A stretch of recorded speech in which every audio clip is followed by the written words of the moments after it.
And I think it only feels right. We are from Toronto, obviously, like we've mentioned. We are three Canadian boys, so we got to start with Canada's first ever win in the World Cup, and not it wasn't just any other win. 6-0. Jonathan David with the hat trick. Kyle Larin with another goal. Nathan Saliba came off the bench. A lot of good things happened. I know there's a lot of bad things happen. There's a lot to talk about here, but boys, amazing to see, right? First initial thoughts on Canada's big win over Qatar. Triumphant. I mean, unexpected. Again, I thought we'd win, but this was, totally unexpected. And Kyle Aaron showing up, Jonathan David, finally the Iceman breaks the ice, right? And scores a hat trick. Okay, yeah. Right?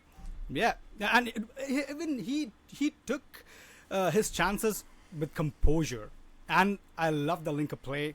And especially, I can go on and on about Alistair Johnson, as I mentioned previously as well. He's going to be clutch, and he was.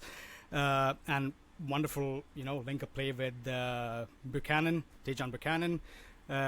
So it was all, everyone was firing from all cylinders, The defense didn't have to do much, honestly.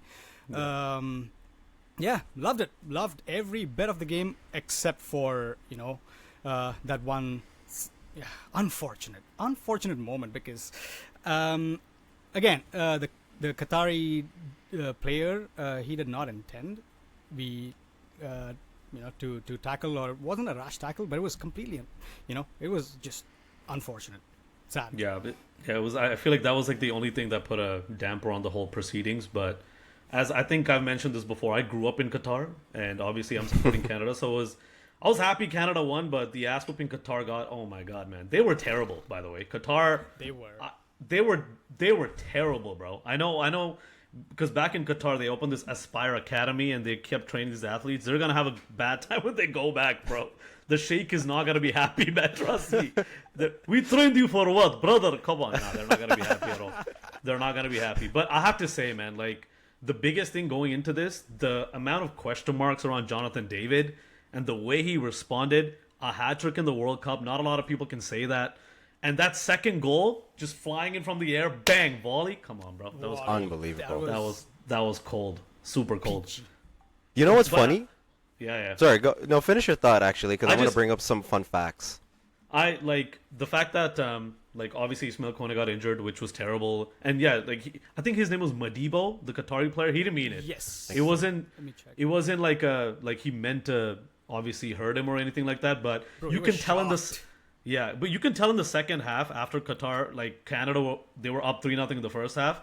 They were frustrated. Qatar just wanted to fly into tackles, be a bit more rash, get something on Qatar, but at the end of the day, it resulted in injury. I think he's done for 3-4 months, I heard. But his replacement, Nathan Saliba, hey man, there's something in that name, bro. That's all I'm saying. Saliba's everywhere. Everywhere doing business. It's all like, hey man, come on. Every episode, there's going to be a little... But, man, that free kick... You know what's crazy? At first, I thought, like, it wasn't that good of a free kick. It bounced off the keeper or something. But then in the replay, you saw it hit the inside post and went in. Yeah. What a free kick. It was unsavable. You can't save literally that. Unsavable. Yep, literally unsavable. Canada's first ever free kick goal in the World Cup, funny enough. Right? So I thought I'd find some fun stats for you guys, just to show you how historic of a game this really was. Also, while I was looking this stuff up, I also learned Jonathan David, I think, is Lille's all-time goal scorer, which is an insane stat to think about, right? Like, he is a top French team's all-time leading goal scorer, and yet he doesn't get the respect he deserves. And honestly, I'm guilty. I'm one of those people, but he proved me wrong. He proved everyone wrong. He finally showed up. Without Alphonso Davies, he was supposed to be the man. He showed up. But to show you how truly historic this was the largest margin of victory by any CONCACAF nation in World Cup history. According to Opta, so I don't know how legitimate this is, Canada registered 97 touches inside Qatar's penalty box. 97 touches inside. This is 26 more than any team has ever recorded in any World Cup since 1966. That is honestly an unreal stat. And also, Qatar completed just 9 passes in their final third in the whole game. That is the fewest recorded in World Cup history. Like, this is honestly what we saw Canada do. You could say it's against Qatar, you could say it's against the minnow nation, but hell, we're not the biggest nation either. So the fact that they were so triumphant in front of that beautiful BC stadium, by the way, that stadium is unreal. Like, I get why they got two games there in BMO, or what's it called, Toronto Stadium, not even BMO anymore. Bro, my friend was at It's a that beautiful game. field. You know what's crazy? My friend was at that game. He was just telling me the vibes were unbelievable. He said so basically, shout out to my friend Rafiq. I don't know if I've talked about him before. He has 7 tickets to the game tomorrow, by the way, the Qatar Bosnia game. Yeah, he has a hookup with the Qatar Foundation or something, and he's got tickets. Right. That is So crazy. shout out to Rafiq, but he was saying how he was supporting Qatar, but he was just saying the vibes were unbelievable. He met Mark Carney as well. He was right in front of Mark Carney.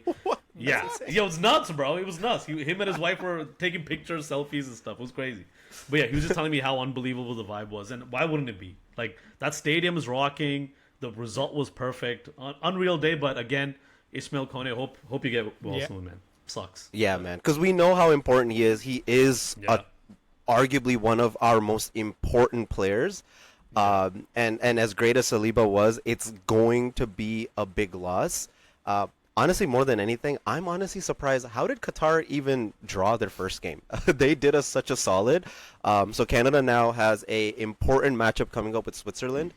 I think getting through first in the group is going to be really important because I can't remember exactly who we face in the round of 32, but it's one of the weaker teams. I believe it's either Algeria or Austria. We play one of those two teams, whoever finishes second in that group. So finishing first is going to be incredibly important for Canada. So the Switzerland game coming up very shortly, going to be super, super important for Team Canada to get that first seed. But I know not a lot of people thought Canada would be sitting so pretty in top spot after the first couple of games. So let's see We did. if they can keep it up.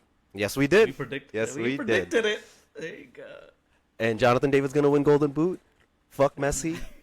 Oh Anyway.